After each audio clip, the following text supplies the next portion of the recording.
装修不是抄作业，什么流行就装什么。特别是阳台装修，千万不要跟风装这10样东西，费钱还不实用，谁装谁后悔。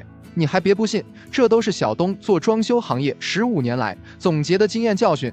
1. 不装超大落地窗，如果不是别墅，就别去追求那种大玻璃落地窗，价格死贵，通风效果还差，后期清洁也是个问题。要么花钱雇人清洁，要么还得配个擦窗机器人。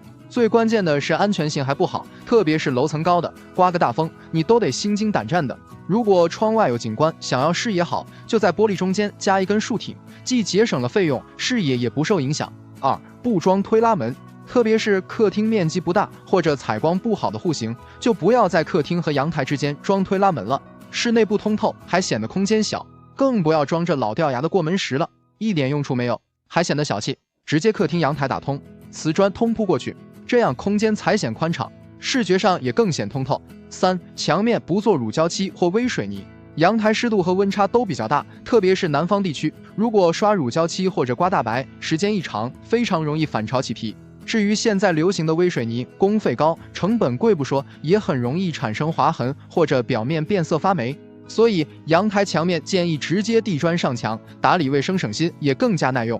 4. 不装洗烘一体机，想彻底解放阳台，就不要装洗烘一体机，容量太小不说，烘干效果还差，即便是烘干了，衣服也是皱巴巴的，还得找地方晾晒。直接入手个洗烘套装，独立的热泵烘干，不仅容量大，烘干效果还好，烘完的衣服蓬松柔软，立马就能上身穿。而且独立的烘干机还带有绒毛收集器，特别适合养宠物的家庭。5. 不装木质洗衣柜，特别是阳台在南向的，常年风吹日晒，迟早会开裂、变形，甚至发霉。建议就做太空铝的加厚材质的金属柜，不怕太阳晒，更不怕水，并且美观还上档次。当然，唯一的缺点就是造型选择少，给人一种硬邦邦的感觉。但居家过日子还是以实用性为主，颜值是其次。6. 阳台不装布帘，阳台装窗帘的作用其实就是遮光，所以没必要做一层布帘，一层纱帘。即便是你多花钱做2层布帘，那层也都是收在边上，占地方不说，后期还得花精力去清洗，所以不如直接做一层素色的纱帘就可以了。另外，一定要提前预留窗帘盒，传统罗马干外露不美观不说，积灰还不好清理。7. 不装隐形晾衣架，如果家里没配烘干机，有晾晒的需求，也不要装那种隐藏式晾衣架，因为家里的晾衣架基本都是天天用，很少有机会收上去，隐形不隐形根本不重要，何必花那冤枉钱。还有那种带消毒、烘干功能的晾衣架，也不要选，妥妥的智商税，就选择大品牌的基础款，有自动升降和照明功能的最实用。8. 不装复杂吊顶，阳台不要做太复杂的吊顶，尤其是那种木格栅吊顶，造价高，难打理，还压层高，不如直接吊一个平顶，边上预留窗帘盒。预算紧张也可以选择不吊顶，直接在边上加一个窗帘盒就可以了，简简单单，既省钱又美观。9. 不用红砖包管，阳台的下水管不要直接用红砖包管，不仅占空间，而且还不隔音。下水管最佳方案是直接包隔音棉，然后在外边做整排的柜子，把下水管隐藏在里面。这样做的话，不仅是功能性增强了，而且还更隔音了。10. 不装金刚网纱窗，除非是低楼层，否则不要装加粗的金刚网纱窗，妥妥的挡风神器，通风效果太差不说，更糟心的是还挡光。但粗大的孔洞对小蚊虫还束手无策，价格死贵，卫生还难清理。建议首选高透网纱窗，除了没有金刚网结实外，其他全是优点。视线好，不挡光，通风也不受影响，关键是网眼也细，完全能挡住小蚊虫。很多朋友生活中都有跟风买东西的习惯，如果是小件物品，决策失误也没啥，要么退货，要么损失点小钱。但如果是买家具、家电这类的大件物品，劝你要谨慎。因为一旦发现不好用，那就是进退两难，退货麻烦，运费高，放在家里占地又吃灰，就算想扔都嫌麻烦。这一期咱们就来盘点一下容易沦为大垃圾的8个家居大件，听劝咱就别往家里搬了。1. 上翻式梳妆台，爱美之心人皆有之，很多女孩子在装修新家时，都会在卧室的角落里给自己安排一个梳妆台，来弥补以前没有专门化妆地方的遗憾。但实际上，大多数的梳妆台都超级难用，特别是上翻式的，坐着化妆看不清不说，腿还伸展不开，那叫一个不舒服。而且每次使用前还得把堆在上面的物品挪空，麻烦得很。更关键是化妆时手臂还没有支撑点，遭罪又心累。久而久之才发现，还不如去卫生间镜子前化妆来的省事和舒心。结果花大价钱搬回家的梳妆台，就沦落为食之无味、扔掉可惜的生活家居大垃圾。2. 床尾凳和梳妆台一样没用的，还有一个堪称卧室空间杀手的床尾凳，常年霸榜鸡肋家居榜首。很多朋友买它之前都幻想着可以用来放置脱换下来的衣服，坐在上面换鞋也很方便，但事实上这就是个伪需求。等到实际入住后才发现，对它的利用率根本不高，甚至是几乎为零。时间一长，就彻底沦为堆放杂物的地方，不仅让卧室显得更乱，打扫房间时也是超级碍事。实话实说，这个床尾凳对大多数家庭来说根本没啥用，尤其是小户型，还占地方。如果换衣服就随时挂进衣柜，脏衣服丢进脏衣篓，睡前读物和手机放在床头柜，拿取也更方便省事。试问一下，咱们买它何用呢？3. 跑步机。很多对身材管理不佳的人都企图拥有一台跑步机，就能让自己下定健身减脂的决心。如果你也是这样想的，我劝你要冷静。事实上，大部分的家庭跑步机的新鲜期都超不过3个月，之后就统统被闲置，要么当家里的晾衣架，要么就是杂物叠放区。不信的话，买之前你可以去二手转让平台看一看，上面的跑步机几乎都是8、9成新的在转手，成交率还很低。所以真想要健身减肥，都不如饭后去楼下的小区、公园跑跑步，就算坚持不下来，起码钱包没损失。4. 空调扇，千万别被它的名字给忽悠了，这个玩意跟空调一点不沾边，完全没有制冷的效果，我愿把它称之为加了冰块的电扇。说白了，如果想让它发挥作用，就需要你每隔几小时就得频繁的更换里面的冰晶，不然吹出来的风也是热的。而且这个东西噪音还大得很，晚上开它吵得你根本睡不着觉。普通电扇的功能，价格还贵得离谱，千万别买。对了，它还有个孪生兄弟叫厨房凉霸，这个凉霸也一点不凉，冬天用不上，夏天吹热风，鸡肋得很。5. 洗烘一体机。说一个扎心的现象，市面上的一些洗烘一体机售价比普通洗衣机还便宜，你猜是为啥？很多人看到这种洗衣和烘干于一体的都会很心动，看着高级不说，还节省空间。但等到实际体验过才发现，难用到戳心戳肺，尤其是干衣功能。有网友吐槽，家里的洗烘一体机8公斤的容量，最多只能烘干3公斤的衣服，而且耗时还很长。就算是烘干袜子、内衣裤之类的小件，也得1个半小时打底。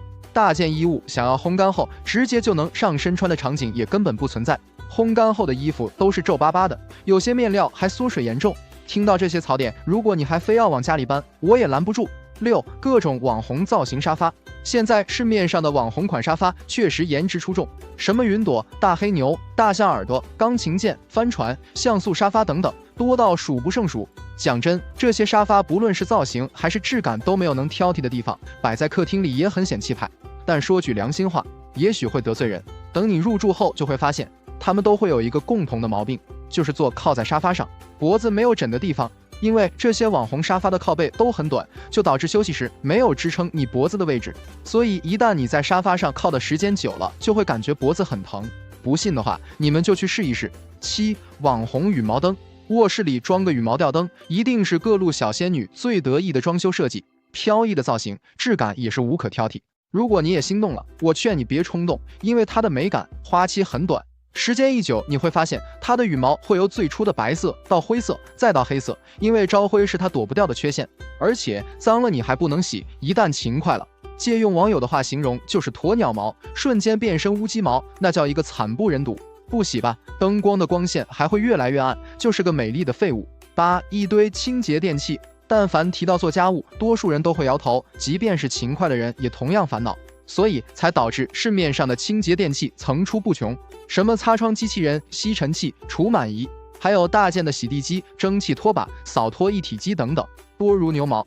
我家因为都不爱做家务，因此这些年几乎买了个遍。但有一说一，大多数的清洁电器并没有他们宣传的那么好用，所以最终的结果普遍都被闲置。因此也奉劝大家入手前需谨慎。像我家目前还在用的，也就剩下个扫地机器人了，其他的电器都扔在角落里吃灰了。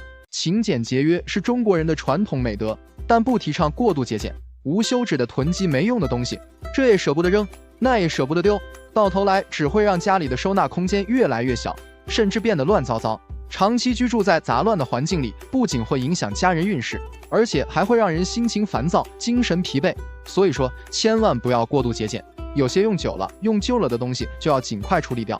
比如下面说的这8样东西，不管家里有钱没钱都建议扔掉，不是迷信，都是有所依据。1. 用久的抹布、洗碗布。很多老年人认为抹布、洗碗布用完洗一下就很干净，所以就一直用，甚至发黄破损了还舍不得扔。殊不知这样的做法对健康危害极大。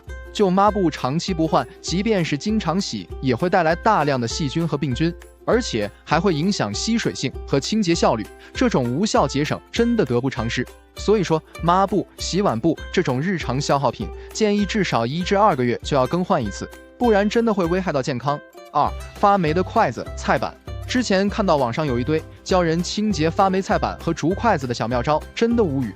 事实上，家里的菜板和筷子一旦出现发霉的情况，就千万别再用了，因为会有大量的细菌和真菌，特别是黄曲霉素，甚至有致癌的风险。而且这种霉菌单纯的依靠开水烫洗、阳光晾晒根本去除不了，所以发霉的旧筷子和菜板千万别不舍得扔，家人健康更重要。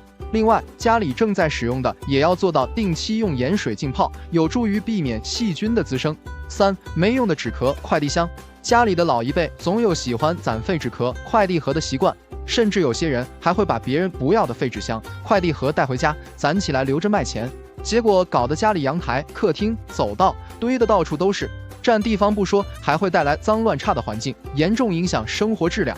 此外，旧纸盒囤积久了，还会受潮发霉，滋生细菌，甚至招来蚊虫和蟑螂，还会危害到健康。所以说，但凡是家里还能揭开锅，不至于要饭的话，千万别为了那点小钱去积攒没用的废纸盒。4. 掉了涂层的锅具。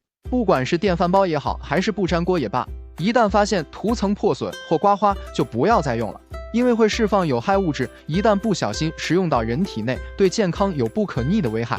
就拿电饭煲的内胆来说，普遍是铝制和涂层制作，如果内胆涂层刮花，暴露的铝制品就会吸入食物，长期使用会对人体肝脏造成极大危害。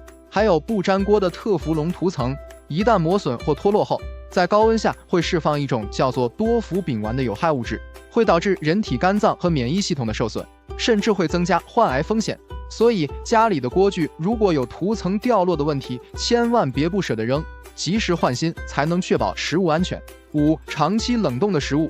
咱们父母那一辈人都节省，平常儿女给买的鱼肉类也不舍得吃，一直存放在冰箱里，可时间一长就给忘了，最后都放成了僵尸肉。事实上，冷冻食材也是有保存期的，冻的时间久了，再新鲜的食材也会变质，所以长期冷冻的食物建议就不要食用了。除了营养流失不好吃外，还会滋生致病细菌，严重的还会影响健康。一般来说，肉类的存放保质期冷冻后最多可存放10至12个月，超期就要扔掉。另外，站在健康的角度，尽量不要在冰箱里长期存放食材，吃多少买多少，保持食材新鲜度，不过度囤积。6. 开封很久的调味品。家里只要开火做饭，就离不开各种调味品，但很多人不知道，任何一种调味品都是有保质期的，一旦开封放置久了，就会出现变质和滋生病菌的现象。还有像耗油、沙拉酱、豆瓣酱这类的调味品，开封后还要冷藏保存，不然在潮湿和高温天气下特别容易出现变质情况。所以开封后的调味品要做到定期检查，如果发现有霉菌或沉淀物的情况，务必要及时丢掉，不然一旦误食就会导致出现腹泻、肠胃不适，甚至呕吐等症状。7. 半年以上的地垫。地垫是最常见的生活用品，有的人家里甚至好几张，什么门厅、厨房、卫生间，甚至阳台也会放一张。但我发现很多人家里的地垫用了大半年也不舍得换，实际上家里的地垫用到1、2个月就要换新的。地垫这东西不仅会藏污纳垢、滋生细菌，如果不定期清洗和更换，还会产生异味。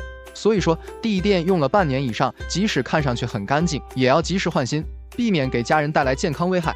8. 旧床垫和被褥。很多人不知道，床垫其实也是有使用寿命的，一旦超过8年，即使没坏，也建议及时更换。因为床垫超过使用年限，不但材料会老化破损，而且使用舒适度也会大打折扣。长期睡旧床垫会导致腰酸背疼、精神萎靡不振，还有老旧的被褥是各种尘螨、细菌和过敏源的藏身之地，所以一旦发现家里的旧被褥有异味了，就要及时换新，不然很容易引发鼻炎、尘螨过敏、哮喘等疾病。以上这8样物品，不管家里有钱没钱，都建议及时扔掉换新，不然会影响生活品质和家人健康。保持整洁干净的家，才能让日子越过越顺，越活越开心。常言道，家有3空，顺水又顺风。所以奉劝大家，不管你住的房子面积大小，建议家里这3个地方尽量要留出空间，并且要经常打扫，要整洁干净，别太乱。那么到底是哪3个地方呢？咱们一起来看看。1. 入户门口要空。如果说把家比喻是一个人的话，那么家门口就是脸面，所以入户门口要保持干净，别把脸面丢了。千万别什么垃圾、杂物、鞋子都乱丢乱放在门口，这样做的后果不但会影响好的心情，也会影响别人到你家之后对你的第一印象。而且老话常说，家门口堵住了，那家运就堵住了。所谓财不进脏门，就是这个道理。所以入户门口要让它保持空旷，合理的设计和收纳，才能始终保持干净清爽，看着住着也舒心。关于玄关设计，学网友们的做法。1. 鞋柜双层开放格，网友爱的圈圈圈。我家设计玄关鞋柜时，坚持鞋子不落地，并做了双层开放格，现在用着真香。这样设计的好处有2点：第一，鞋子不落地，更方便打扫；第二，双层便于分类收纳；其次，鞋柜深度太浅，开放格可以放下大人的拖鞋。2. 凭空造玄关，网友艾特燕子讲，我家房子是进门见厅的户型，缺点是隐私一览无遗，同时还缺少收纳空间，所以装修时果断在入户门与客厅之间做了双面柜设计，这样既能当鞋柜收纳，还能兼顾餐边柜功能，关键还能遮挡客厅的隐私，一举两得，简直不要太实用。3. 极窄玄关设计，网友艾特月月爸在装修，我家走道太窄了，常规鞋柜根本没办法安装，一直发愁如何解决收纳问题，直到看到别人家装的洞洞板加超薄鞋柜组合设计，果断抄作业。12厘米的极窄鞋柜，跟我家的尺寸严丝合缝，真的是 YYDS。2. 厨房灶台，地面要空。厨房虽说面积不大，但用到的东西可不少，同时也是1日3餐的食物来源，什么锅碗瓢盆、水果蔬菜，还有各种用于做饭的调味品，如果收拾不当，就会让厨房显得杂乱不堪。过于杂乱的厨房还容易滋生细菌，影响健康。所以说，厨房里不管是灶台还是地面，都要避免乱堆乱放，保持空旷合理收纳，下厨时的心情也会大不一样。关于厨房设计，可以参考以下做法： 1. 多做抽屉，少做层板。大多数家庭的橱柜、地柜普遍都是传统的层板设计，虽说能省点预算，但利用率却不高，所以建议层板柜只保留1至2个，用于存储米、面、油之类的大件，其他改做抽屉柜，更利于收纳和拿取。2. 做电器高柜。如果家里厨房小电器比较多，可以学习网友艾特开心果家的做法，舍弃1米台面，直接设计成电器高柜。用他的话来说，厨房收纳空间直接拉满，不用时关上柜门又很美观，做饭时也不会因为台面堆放乱七八糟的小家电搞得碍手碍脚了。3. 做双层吊柜。如果厨房层高太高，可以把过高的吊柜一分为2，做上下2层的设计，下层做薄柜，收纳常用的调料品、碗筷、杯碟碗筷，拿取方便，还能避免碰头。顶层用来收纳不常用的囤货物品。4. 转角柜藏小推车。常规厨房的转角柜都很鸡肋，浪费空间也不实用，可以模仿网友艾特徐小宝的男保姆，外面小推车加里面双层抽屉设计，轻松解决鸡肋的转角柜。小推车可以收纳土豆、洋葱之类的水果蔬菜，还有做饭时的各种调料用品，平时不用时关上门，看着也整洁利落。3. 卫生间地面要空。卫生间是家里使用率极高的地方，在过去也被认为是污秽之地，所以卫生间保持整洁，经常通风，不要乱堆乱放，避免细菌和异味影响到家人健康。但是很多家庭的卫生间在装修时都没有考虑好合理的收纳，什么拖把、扫把、脸盆、水桶直接放在地面上，导致每次进出都感觉很堵，既影响心情又不卫生。所以卫生间想要保持干净清爽，就要做好干湿分区，合理规划动线，以及必要的收纳和储物空间。关于卫生间设计，分享几个实用案例。1. 镜柜添置收纳盒。如果卫生间的小物件、化妆品之类的东西太多，可以充分利用好镜柜收纳，比如添置各种大小不一的收纳盒，用于收纳洗漱品、化妆品、护肤品等等，这样就能摆脱洗漱台堆物太乱的困扰。2. 浴室柜底部挂收纳篮。如果卫生间的浴室柜是悬空的，建议在底部下方挂一个收纳篮，避免空间浪费的同时，还能把脸盆、洗脚盆收纳在此。优点是不占地，也方便日常拿取。3. 做上墙收纳。如果家里的卫生间太小，建议充分利用好墙面做合理收纳。比如网友张小花的家就很聪明，把卫生间的各种清洁工具巧妙地挂在卫生间门后，窄缝空间合理利用，真的超实用。总而言之，无论房子面积大小，为了自己和家人的健康，以上3个地方一定要保持清洁，这样家运、财运才能够不受污染，日子也能越过越顺，越活越舒心。洗衣机家家必备，和波轮洗衣机相比，滚筒洗衣机不仅颜值高，而且功能更多，自然成为了很多家庭的首选。但实话实说，很多人对于滚筒洗衣机上的某些功能还了解不够，或者说一直在坚持错误的使用方法，导致衣服洗不干净，甚至还会严重影响使用寿命。这一期小东就带大家详细了解一下关于滚筒洗衣机正确的使用方法，千万别再用错了。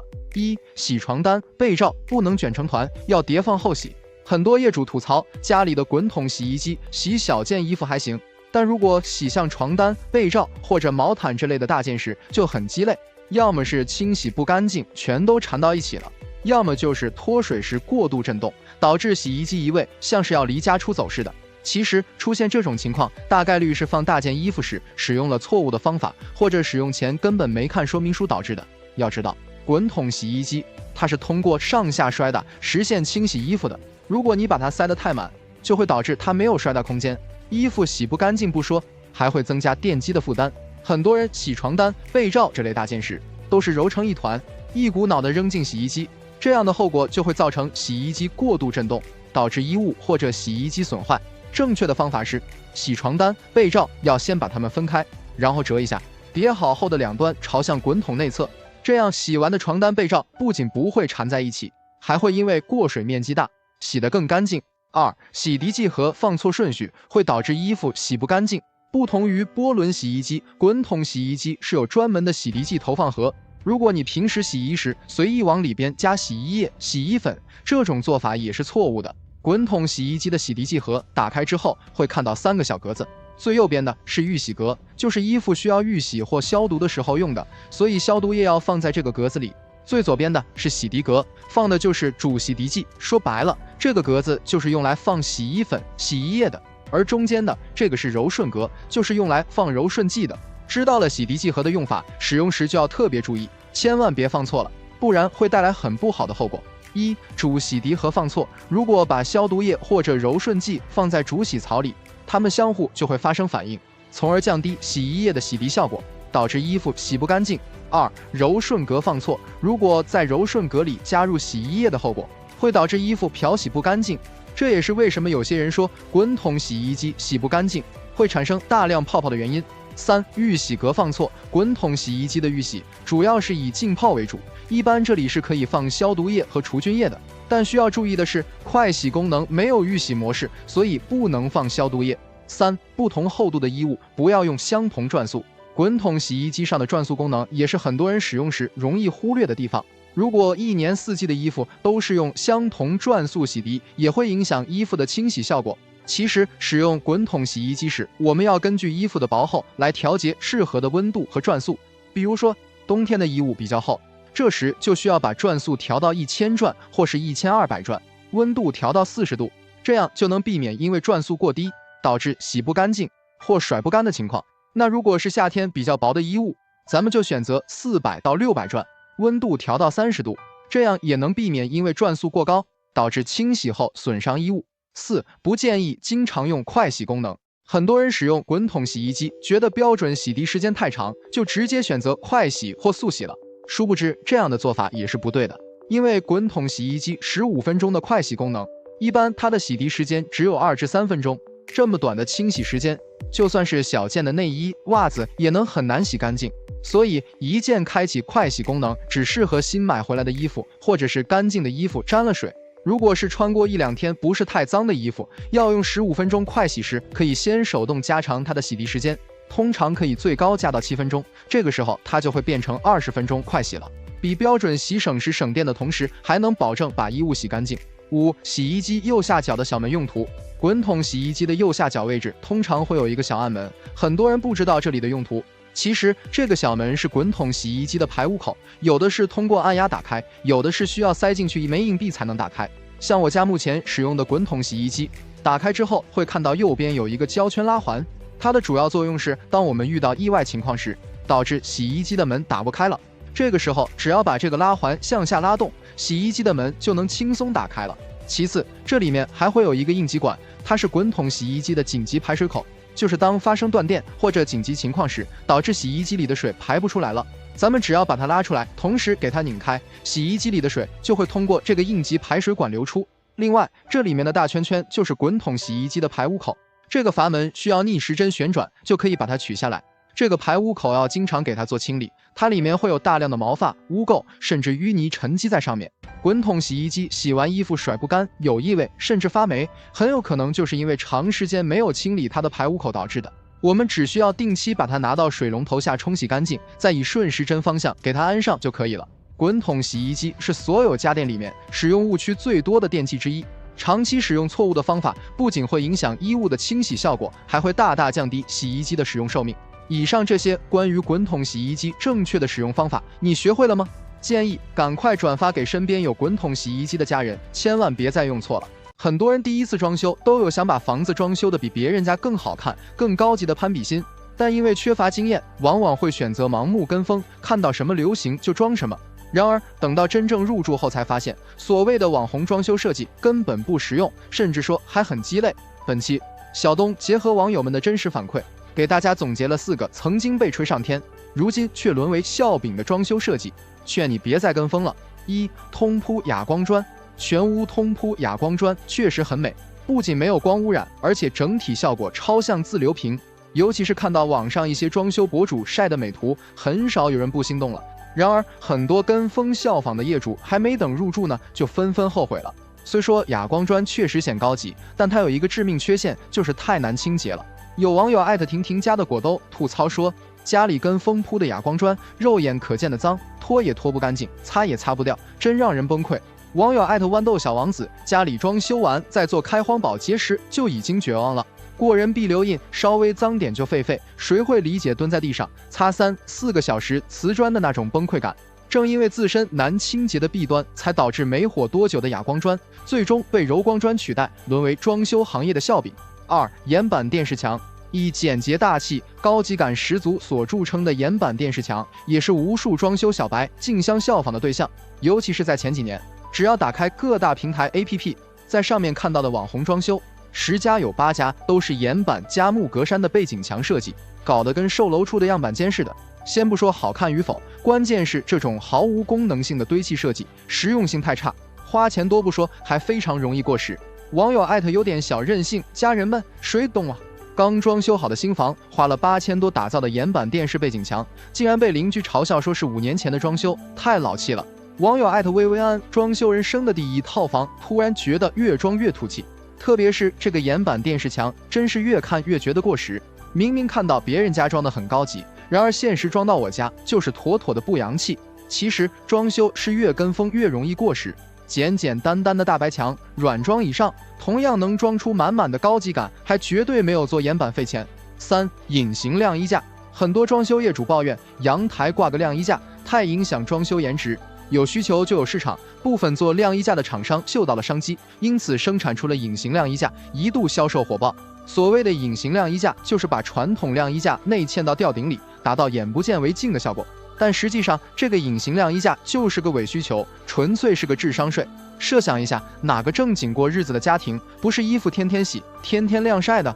那晾衣架隐形不隐形，意义何在呢？而且这东西还存在故障率高、后期不好检修的弊端。网友艾特阿里不是88，家人们，隐形晾衣架的坑我踩了。想安装隐形晾衣架的兄弟姐妹们，切记一定要安装检修口。我家这个晾衣架1次还没用呢，就已经修了5次，换过2台了。网友艾特微醺小美，一个夏天下来，天天都是挂满衣服，从来没升起隐形过，而且它还就一个杆，想晾晒个床垫被罩都困难，真不如普通晾衣架实用。因为槽点太多，这个好看但不实用的隐形晾衣架，最终也跌下神坛，不受业主们的待见了。4. 半墙卫生间。讲真，看到这种半墙卫生间的网红装修，真的挺无语的。然而现实中却还有很多装修小白被误导，盲目跟风效仿的。我承认，网上那些干湿分离半墙卫生间设计，看上去确实简洁利落，但那都是没入住前的样子，只有样板间才适合。等到你真正入住以后，谁家浴室柜台面上不是摆满牙膏、牙刷、洗面奶之类的瓶瓶罐罐？这些花花绿绿的瓶子，再加上五颜六色的毛巾，都摆在外面好看吗？而且半墙卫生间装修成本高，施工难度大，容易翻车，也是它实打实的弊端。网友樱桃的清法是，当初装修砸半墙，是为了让卫生间更敞亮，想象的样子能像那些家装博主家一样好看漂亮。结果恭喜我翻车了。施工到最后环节，设计师才告诉我必须得包门套，谁家砸墙不包门套，真是大无语，愁死我算了。还有镜子智能买平面镜，好看是好看，但是牙刷、洗面奶、化妆品，你让我往哪放啊？网友小花花重金打造的半墙卫生间，巨后悔，入住后才发现太乱了。我的天啊，真不知道当初是怎么想的。总之，家装还是要以实用性为主，这种无脑设计，劝大家不要效仿了。